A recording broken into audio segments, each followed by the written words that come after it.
오늘 우리가 하나님을 기쁘시게 하는 맥추절이라는 말씀으로 오늘 본문의 말씀을 함께 나누고자 합니다.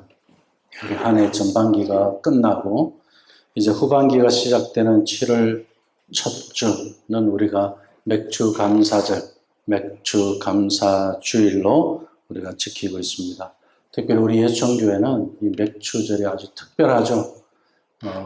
비전주일이라고 해서 우리 예천교회가 303 비전주일, 옛날에 교회 초창기에 3세대, 한 세대를 30년으로 보고 3대가 함께 이 비전에 우리가 그 비전을 따라 갈 수 있도록 사람을 또 세우고 키워가자. 그런 데서 시작된 것이 바로 비전주일입니다. 그리고 우리 맥추감사주일 헌금은 또 우리 예수촌 장학기금으로 또 전액 그렇게 들어갈 수 있도록 책정이 되어져 있습니다. 근데 사실 이 맥추절은 구약에서 지켜진 절기인데 오늘날 보리 농사를 짓지 않는다고 해서 이 맥추절을 지키지 않는 그런 일들이 있습니다.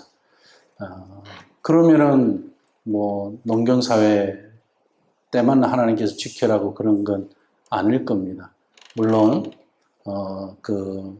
지금 이 시대에도 우리에게는 이 1년의 반을 감사하고 또 1년의 반을 하나님 앞에 하나님의 은혜 가운데 우리가 인도받고자 하는 데서 이 맥추절이 있다는 사실은 우리에게 굉장히 감사한 일이라고 생각합니다. 구약의 3대 절기 중에 하나인 이 맥추절, 오순절, 칠칠절, 다른 말로도 그렇게 이야기합니다. 보리를 수확하는 그런 날이라고 해서 우리가 맥추절이라고 하는데 이 맥추절은 아주 특별합니다. 칠칠절, 오순절 이렇게 말하듯이 왜 칠칠절, 오순절이라고 그럴까요? 오순, 50일.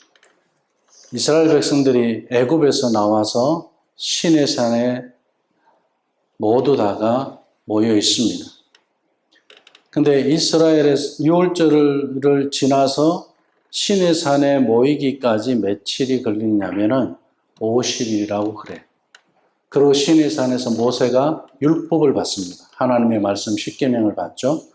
그래서 50일 만에 시내산에서 이제 애굽에서 나와서 하나님 말씀을 받는 그 날을 기념해서 오순절, 칠칠절, 그리고 가나안 땅에 들어가서는 보리를 수확하는 그 날과 연결이 되어져서 맥추절 이렇게 이야기합니다. 이 맥추절은 성령이 임한 것과 연결이 되어져 있다 보니까 신약 성경에 오면 오순절 성령 강림주일로 바뀝니다. 날짜가 바뀌는 것이 아니고 똑같은 칠칠절 맥추절인데 오순절이란 말로 바뀌어요. 왜 그럴까요? 자, 굉장히 중요합니다. 하나님께서는 구약과 신약을 가지고 말씀하실 때 구약은 그림자라고 이야기해요. 그리고 신약은 우리가 이 그림자가 분명하게 실체로 보여지는 완성, 성취라고 이야기하죠. 그런데 우리 예수님께서 우리가 신약에 있어서 오순절은 예수님이 부활하신 후 10일 동안 이 땅에 계십니다. 40일 동안. 그걸 우리는 사순절이라고 해요. 부활하신 몸으로 40일 동안 다니시면서 제자들에게도 보이고 많은 사람들에게 보이고 그리고 예수님은 그 부활하신 모습으로 40일 동안 계셨다가 하늘로 올라가시는데 그때 사도행전 말씀에 보면 너희 이제 구름이 예수님을 가리고 하늘에서 음성이 들리는데 너희들이 본 그대로 내가 어떻게 해요? 성령을 약속하고 보내주시는 것을 이야기합니다. 그러면은 예수님이 성천하시고 난 다음에 며칠 만에 성령이 임하느냐면은 마가의 다락방에 120명이 모여요. 그때가 예수님이 성천하신 뒤 10일 뒤에요. 그럼 50일째죠. 그것을 우리는 오순절이라고 합니다. 이 오순절과 맥추절이 칠칠절이 다 이상하게도 동일한 날짜 속에서 움직여지고 있어요. 그러면 구약에 그 이스라엘 백성들이 애굽에서 나와서 시내산에서 율법을 받은 하나님의 말씀을 받은 그 50일째 되는 그날이 예수님이 부활하신 이후에 성천하시고 50일째 되는 그날에 성령이 임하는 것과 시내산에서 말씀이 받은 것은 같은 맥락에서 우리가 미리 그림자로 볼 수 있는 사건이었습니다. 약속이나 한 듯이 시간과 모든 것 하나하나가 하나님의 예언 가운데, 우리 하나님의 계획 가운데 이루어진 것을 볼 수 있습니다. 그래서 우리 맥추절을 오순절이라고 하고 성령 강림주일이라고도 이야기를 합니다. 그래서 그럼 이 날은 어떤 날이었을까요? 자, 오순절 성령 강림이 난 마가의 다락방에는 120명이 모여서 기도하는 가운데 각각의 사람이 성령을 받고 각각에서 온 나라의 사람들이 언어가 달라도 같은 언어로 하나가 되는 것을 경험하게 됩니다. 자, 성령을 받으면서 하나가 된 경험을 해요. 하나님 안에서 하나가 된 교회가 탄생하게 된 것이 오순절이에요. 자, 그렇다면은 여기서 우리가 하나 생각해야 될 부분이 있습니다. 오순절 성령의 다락방에 120명이 모였어요. 예수님이 성천하실 때는 몇 명의 무리가 모였을까요? 500명의, 약 500명 정도의 무리가 모였다고 이야기합니다. 그런데 예수님께서 약속을 하셨어요. 성령을 보내주겠다고. 그런데 10일 뒤에 성령이 임했을 때, 마가의 다락방에 성령이 임했을 때 그곳에 모인 사람은 500명이 아니고 몇 명이라고요? 120명이었어요. 그렇다면 10일이요. 10일 동안 처음에 400명이 모였을 수도 있고 300명이 모였을 수도 있고 200명이 모였을 수도 있었을 겁니다. 사람들은 어떤 사람은 결혼식이 있어서 간다고 그랬을 거고 어떤 사람들은 또 내가 다른 사람하고 어떤 약속이 있어서 간다고 했을 것이고 그죠? 그런데 어떻게 해요? 성령은 10일 뒤에 예수님이 성천하신 그 10일 뒤에 120명이 모여있는 그 자리에 성령은 약속대로 임하게 됩니다. 하나님의 역사는 이래요. 항상 우리가 부름을 받았다, 선택을 받았다는 이야기, 성령이 임했다, 그리고 성령이 우리 가운데서 역사하셨다는 것은 무엇을 이야기하느냐면 즐거워할 수 있는 일이라는 겁니다. 그래서 맥추절을 이야기할 때 신명기 16장 10절과 11절 말씀에 보면 내 하나님 여호와 앞에 맥추절을 지키라고, 하나님 앞에 여호와 앞에서 맥추절을 지키라고. 왜 그랬을까요? 그 말씀을 이어서 보면 지키되 내 하나님 여호와께서 내게 복을 주신 대로 내 힘을 헤아려 자원하는 예물을 드리고 너와 내 자녀와 노비와 내 성중에 거하는 레위인가 및 너희 중에 있는 객과 과와 과부가 함께 내 하나님 여호와께서 그 이름을 두시려고 택하신 곳에서 내 하나님 여호와 앞에서 즐거워할지니라 그래.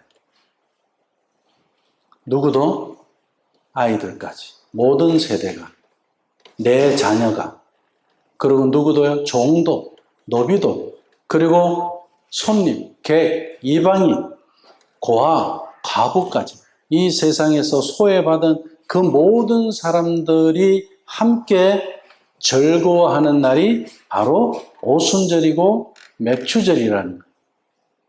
그래서 우리 예천교회가 왜 맥추절에 우리가 비전주일이라고 했느냐? 우리만 기뻐하는 것이 아니라 이 날은 여호와 앞에서 우리 자녀들이 즐거워하는 거예요. 그 비전으로 인하여 즐거워하는 날이 됐으면 좋겠다. 우리 예천교회 아버지 세대가, 부모 세대가, 조부모 세대가 그 비전으로 인하여서 여호와 앞에서 즐거워했으면 좋겠다. 그리고 이것이 우리들만의 즐거움이 아니라 어떻게 해요? 과부와 고아와 객과 그리고 세상에서 버림받았다고 생각하는 그런 소외된 사람들에게까지 여호와 앞에서 즐거움이 되었으면 좋겠다. 비전을 보지 못하는 그 사람들이 비전을 함께 볼 수 있고 함께 나누었으면 좋겠다. 그래서 우리 예천교회가 맥추절에는 비전주일이라고 해서 함께 드리는 것. 우리 교회의 비전주일. 우리 교회 오순절, 우리 교회 맥주절, 이것을 우리가 함께 여호와 앞에서 즐거워하는 날이 바로 오늘이라는 거예요. 부모 세대를 신명기 6장의 말씀에 따라 교육하고 하나님의 원한대로 교육받은 자녀 세대를 이 땅에 세우는 그러한 비전 앞에 우리가 즐거워하는 날, 그 날이 바로 이 맥주절입니다. 이것은 대를 이어 하나님을 기쁘시게 하는 비전입니다. 그래서 오늘 말씀의 제목을 하나님이 기뻐하시는 맥주절 이렇게 정한 것입니다. 그런데 오늘 말씀에도 보면은 데살로니가전서 이 4장 1절에 12절까지 말씀에서도 구원받은 성도가 어떻게 살아갈 것인가, 그것은 하나님 앞에서 기뻐하며 사는 것이 구원받은 성도의 삶이다 이렇게 이야기하는 거예요. 하나님 앞에서 기뻐하는 삶. 그것이 무엇일까요? 하나님 앞에서 기뻐한다. 1절을 보십시오. 그러므로 형제들아 우리가 끝으로 주 예수 안에서 너희에게 구하고 권면하노니 너희가 마땅히 어떻게 행하며 하나님을 기쁘시게 하실 수 있는지를 우리에게 배우라고 했어요. 배웠다라고 했어요. 배웠으니 그랬어요. 이미 우리는 하나님을 어떻게 기쁘시게 할 것인가에 대해서 배웠다 그래요. 데살로니가 교인들에게 바울은 배웠다 그랬어요. 그런데 바울이 데살로니가 교회에서 목회를 길게 하지 않았습니다. 에베소 교회처럼 몇 년을 하지 않았어요. 그냥 7일에서 한 10일 정도 그렇게 이야기합니다. 일주일도 채 안 된 것처럼 이야기합니다. 그냥 지나가다가 빌립보 교회에서 아테네로 가다가 그쪽으로 내려가는 길에 데살로니가에 잠깐 들렸는데 거기에 교회가 시작된 거예요. 그리고 내려가는 그 바쁜 일들 때문에 데살로니가에 오래 머물 수도 없었어요. 근데 데살로니가 교인들을 향해서 너희들이 배웠다라고 그랬어요. 바울이 가르치는 것이 아니라 누가 가르치셨다는 거예요. 성령이 가르치셨다. 이것이 맥주절이에요. 성령이 나에게 임할 때 성령님이 가르쳐 주시는 것. 하나님을 어떻게 우리가 기쁘시게 하느냐? 그것은 성령의 가르침에서 우리는 기뻐할 수 있는 거예요. 도대체 성령의 가르침이 어떤 것이길래, 성령은 내 안에서 무엇을 가르쳐 주시는지, 우리가 성령의 음성을 들을 줄 알아야 된다. 성령의 음성을 들을 때 그때에 우리는 성령의 가르침을 받는다고 이야기하는 겁니다. 성령의 음성이라는 것이 내 귀에 지금 우리 목소리처럼 들리는 것, 내 마음에 어떻게 들리는 것을 우리가 성령의 음성이 들린다고 하는 것일까요?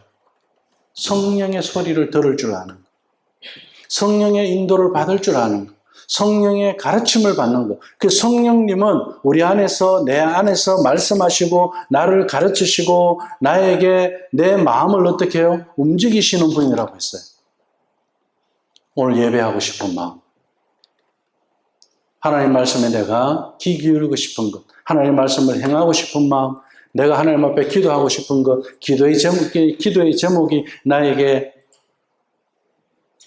새롭게 들려지는 것, 이 모든 것들이 성령님이 나에게 말씀하시고 인도해 주시는 것들이에요.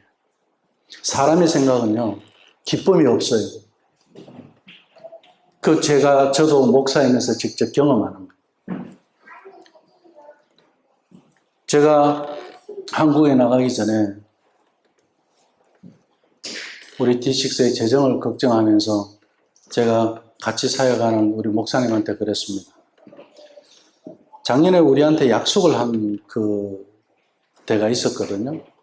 그래서 그분들이 약속을 지키지 않았어요. 근데 그분들을 찾아가서 딱 1년만 도와달라고 한번 부탁을 해보자. 한번 만나보자. 그 약속을 한번 정했으면 좋겠다. 사람의 생각이죠. 그래서 저는 하나님 앞에 기도를 했어요. 들어가서 상황을 물으니까 도저히 만날 상황이 아니에요. 우리를 약속을 안 지켰기 때문에 더 우리를 만나는 것을 부담스러워하겠죠. 그죠? 그러면서 중간에 다른 사람이 우리의 약속, 우리를 지원하고자 했던 그것을 다른 목사님이 가지고 가버렸어요. 그런 일이 생기는 바람에 우리가 안정적으로 갈 수 있는 그런 부분들이 또 문제가 생겨버린 거예요. 그러면서 기도하면서 하나님 어떻게 하면 좋습니까? 자, 성령의 인도를 받는다는 것은요, 관계더라고요, 관계. 그 관계라는 것은 우리가 믿음 안에서 함께하는 그 지금 우리 가족, 그리고 우리 믿음의 식구, 또 우리가 믿음 안에서 함께 기도해오고 함께 기도해준 그 사람들이 얼마나 중요한 관계 속에 있는지, 그 관계 속에서 하나님이 일하신다는 것을 저는 배웠어요. 성령의 음성을 듣는다는 것, 성령의 인도를 받는다는 것은 관계 속에서 이루어지더라는 거예요. 제가 여기 다시 돌아오기 4일 전에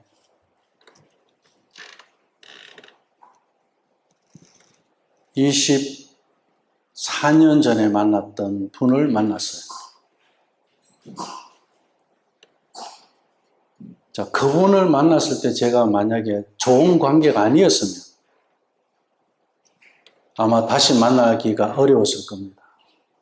믿음 안에서 성령의 인도를 받는 이 사람의 관계를 하나님께서는 얼마나 기뻐하는지 몰라요. 다시 만났을 때 서로 머리도 많이 빠졌고, 제가 그 영상을 잠깐 녹음을 해요. 아까 제가 예배 전에 잠깐 말씀드렸던 골프를 되게 좋아한다는 장로님.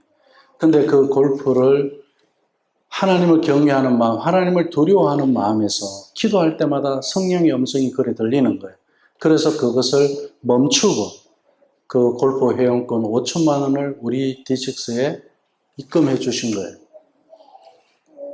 자, 그분은 그렇게 하나님의 음성을 들었어요.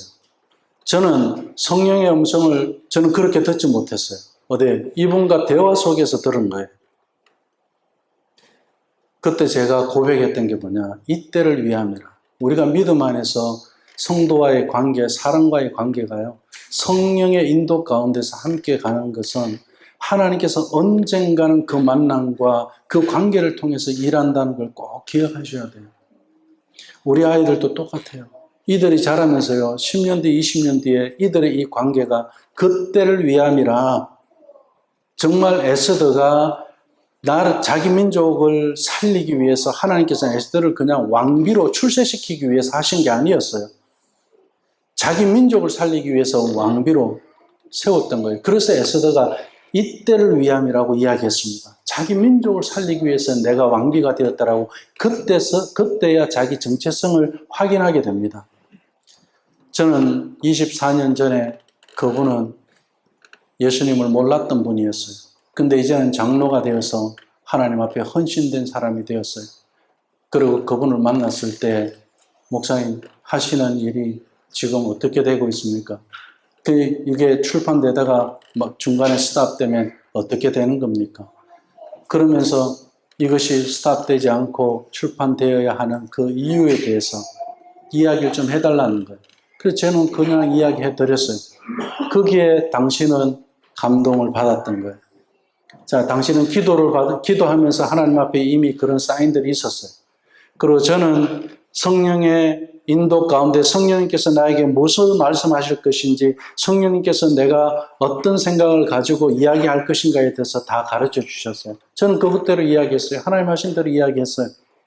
근데 그 장로님은 그 이야기를 듣고 그 자리에서 바로 그런 결정을 하게 된 거예요.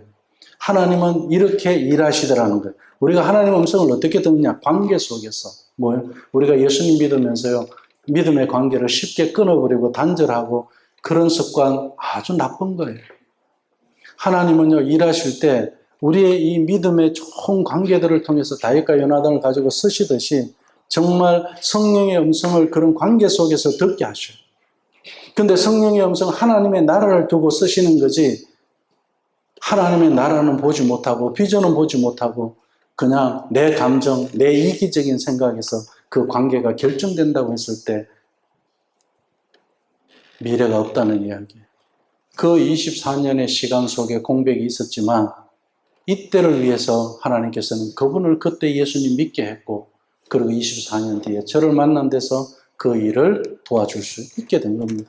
이런 기적과 같은 일은 성령님이 하신 일들이에요.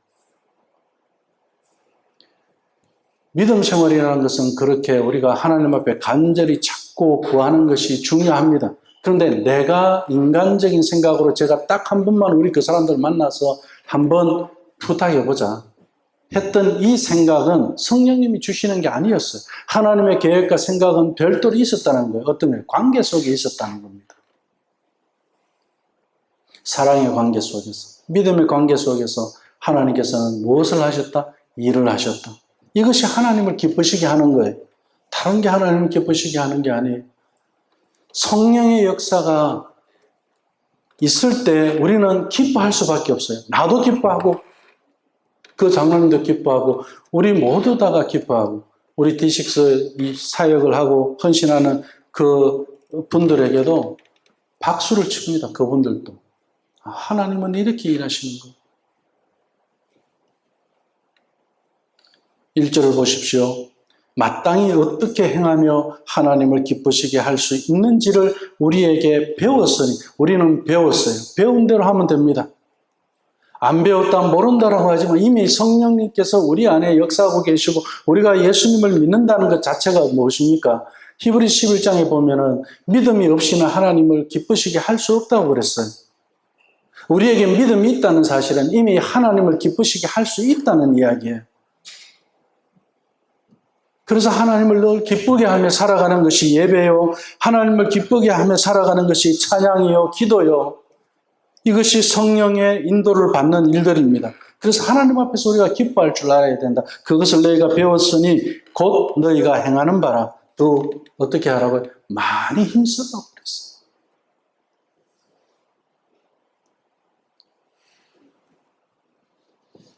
이 절을 보십시오. 우리가 주 예수로 말미암아 너희에게 무슨 명령으로 준 것을 너희가 아느니라. 명령으로 준 것을 너희가 안다 그랬어요. 이미 하나님께서는 우리에게 그냥 주신 말씀이 아니고 뭐라고요? 명령으로 주셨다. 이 말씀은 명령은 순종밖에 답이 없어요. 그죠? 그래서 명령하는 거예요. 왜 명령할까요? 규칙이라는 것은 어떤 일은 규칙을 가지고 법을 가지고 명령할 때는 그것을 잘 지키지 않기 때문에 지키라고 명령하는 겁니다. 우리 인간은 기본적으로 믿음이 없는 사람들은 하나님을 기쁘시게 할 수 없어요. 그리고 명령을 지킬 수가 없어요. 그런데 우리가 예수님을 믿게 되면서부터 하나님을 기쁘시게 할 수 있게 되었고 하나님의 그 명령을 지킬 수 있게 되었다는 것. 이것은 믿음에 있어서 우리에게는 이 믿음의 역사이고 이 믿음을 통해서 우리는 하나님을 기쁘시게 하는 그 일이 명령으로서의 어떤 무게라기보다는 그 명령을 순종할 수 있는 은혜를 알게 된 거예요. 전에는 내가 이런 명령이 부담이었는데 이제는 어떻게 해요? 그 명령을 기쁘시게 내가 감당할 수 있고 순종할 수 있게 됐다는 겁니다. 저는 예배하는 게 힘들었어요. 저는 성경을 읽는 게 힘들었어요. 저는 기도하는 게 힘들었어요. 그런데 어떻게 지금은 기도하는 게 더 편해졌어요. 오히려 순종하는 게 더 더 즐거워졌어요. 저는 순종하는 것이 어떻게 해요? 내가 힘들고 부담이었다면 지금 그렇지 않아요. 오히려 이것이 나에게 기쁨이더라는 거예요. 1절로 다시 돌아가면 더욱 많이 힘쓰라. 할 수 있게 되었으니 더욱 많이 힘쓰라. 신명기 6장의 말씀하고 똑같죠? 마음을 다하고 뜻을 다하고 목숨을 다하고 생명을 다하고 힘을 다해서 내 하나님 여호와를 사랑해라. 어떻게든지 간에 하나님을 기뻐하는 일에 자꾸 힘을 쓰라는 겁니다.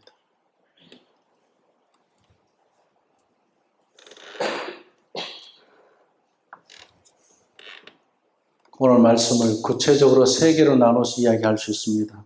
우리 커리큘럼에도 3대지로 나와 있는데 8절까지 말씀에서는 하나님을 기쁘시게 하는 생활에 대해서 어떤 삶을 이야기합니까? 거룩한 삶을 이야기하는 거예요.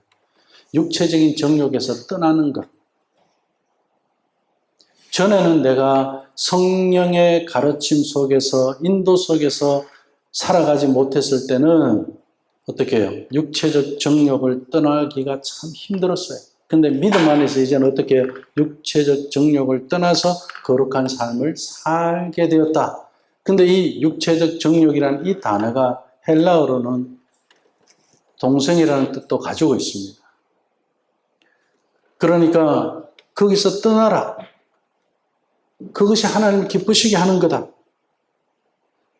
그리고 하나님께서 우리에게 성령을 주신 것은 하나님을 저버리기 위해서 한 것이 아니라 오히려 우리를 거룩하게 하기 위해서다. 부정하게 하기 위해서가 아니다. 이렇게 성경은 이야기하고 있습니다. 우리에게 몇 가지 행동의 지침, 하나님을 기쁘시게 한다는 이 주제에서 첫 번째 행동의 지침이 뭐냐면 육체적인 정욕에서 떠나서 거룩한 삶을 사는 것. 이것이 하나님을 기쁘시게 하는 거다. 그리고 두 번째는 9절 10절의 말씀, 가족을 사랑하는 겁니다. 형제를 사랑하는 겁니다. 이것이 하나님을 기쁘시게 하는 겁니다. 우리 아이들을 사랑하는 거예요. 하나님 너무너무 기뻐하시는 거예요. 아이들을 소외시키지 않는 거예요. 저들을 하나님 앞에 예배하는 자리로 나아가게 도우고 그렇게 양육하고 그렇게 돌볼 때 하나님은 그것을 기뻐한다. 그리고 세 번째로 11절과 12절 말씀, 자기 일에 태만하지 마라. 게으르지 마라. 부지런히. 근데 그 부지런한 일은 나에게서도 좋지만 누구에게도 좋다고요? 이웃에게도, 객에게도 좋다. 그렇게 이야기합니다. 근데 그런 일을 하는데 어떻게 하라고요?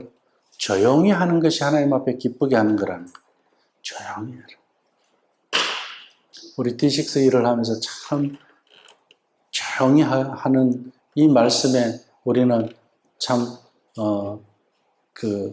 많은 것을 경험합니다. 한국의 우리 목사님들이 우린 전부 다 아마추어들이에요. 뭐 유명한 목사님들도 아니고 큰 교회, 대형 교회 목사님들도 아니에요. 그런데 어떻게 해요? 다들 조용히 해요. 그냥 내 가정에서부터 조용히 해요. 그리고 나부터, 우리 아이들부터 그냥 조용히 해요. 떠돌릴 것도 없고. 제가 나중에 우리 밴드에 영상 하나 올리겠지만요. 그 한 가정에 어머니가 주일날 간증을 했어요. 가정예배 간증을 했는데 어머니 혼자서 식구들이 다 교회 나와요. 아들 둘하고 남편도 교회 나오고. 그런데 어머니 혼자서 예배를 해요. 다들 토요일 저녁에 각자 그냥 엄마 예배에 관심이 없어요. 아이들 하나는 중학생, 하나는 초등학생인데 그래도 중학생 그놈 첫째 아들이 엄마하고 좀 통하는 게 있어서 성경을 그래도 좀 많이 안 돼요. 그래서 그놈을 붙잡고 엄마가 너 엄마 좀 도와다 이래갖고 같이 예배를 시작한 거예요. 근데 그 예배할 때 그 동생은 초등학교에는 뭐 하고 있느냐면은 그냥 식탁 밑에 그 의자 밑에 그냥 들어누워 있어요. 이불 깔고 보란 듯이 엄마 가만히 놔두는 거예요. 그냥 예배하는 거예요. 그리고 나중에 배달 음식 시키면 그때 와서 같이 먹고. 남편은 저쪽 위에 방에서 관심도 없어요. 근데 어느 날 얘가 지금 의자 위에 올라와서 앉았는데 바로 앉지도 안 하고 그냥 뒤로 앉아요. 올라오긴 올라왔어. 바닥에서 눕지는 않고. 엄마가 감격을 하는 거예요. 너무 고맙다. 네가 누워있지 않고 의자에 올라왔다. 어느 날 다시 돌아 앉아요. 엎드리고 자기 하고 싶은 대로 하는 거예요. 가만히 놔둬요. 근데 이제 조금씩 관심을 가지고 달라지기 시작해요. 두 아들이 이제 예배하는데 참석하기 시작했어요.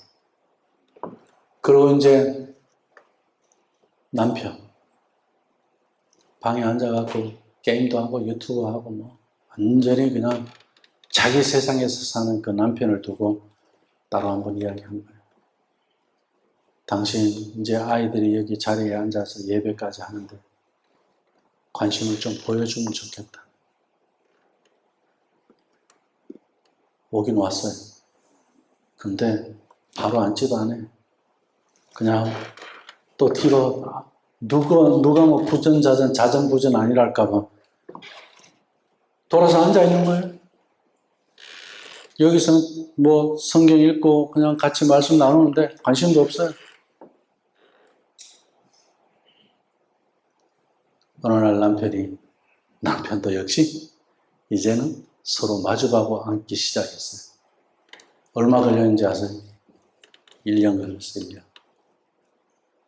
이게 예배예요. 하나님 기뻐하는 예배. 우리가 당장 이만큼 못 드렸다 해서요, 우리 가정은 아직 예배하는 가정이 아니야. 아니에요. 하나님은 그 과정 하나하나를 기뻐하셔요. 우리의 종교에도 그런 가정들 저는 알고 있어요. 괜찮아요. 또 넘어지고 또 일어서고 알아요. 그게 예배예요. 하나님 그걸 기뻐하시는 거예요. 조용히 하는 거예요.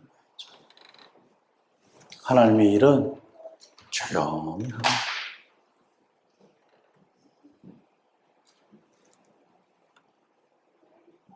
(11절) (12절) 말씀, 자기 일에 태만하지 않고 조용히 일하는 것이 하나님을 기쁘시게 하는 생활이다. 이렇게 말씀합니다. 오늘은 어떻게 하면 하나님을 기쁘시게 할 수 있을까라는 이 질문이 우리 머릿속에 계속 남아있기를 바랍니다. 어떻게 하면 하나님을 기쁘게 할까? 우리는 어떻게 하면 복권에 당첨될까? 어떻게 하면 우리 아이가 성공할까? 어떻게 하면 우리는 비즈니스에 성공할까? 어떻게 하면 장사가 잘 될까? 어떻게 하면 우리가 유명해질까? 어떻게 하면 자녀들을 좋은 대학에 보낼 수 있을까? 세상은 이런 어떻게 하면의 질문으로, 이런 질문으로 머릿속이 아주 복잡합니다.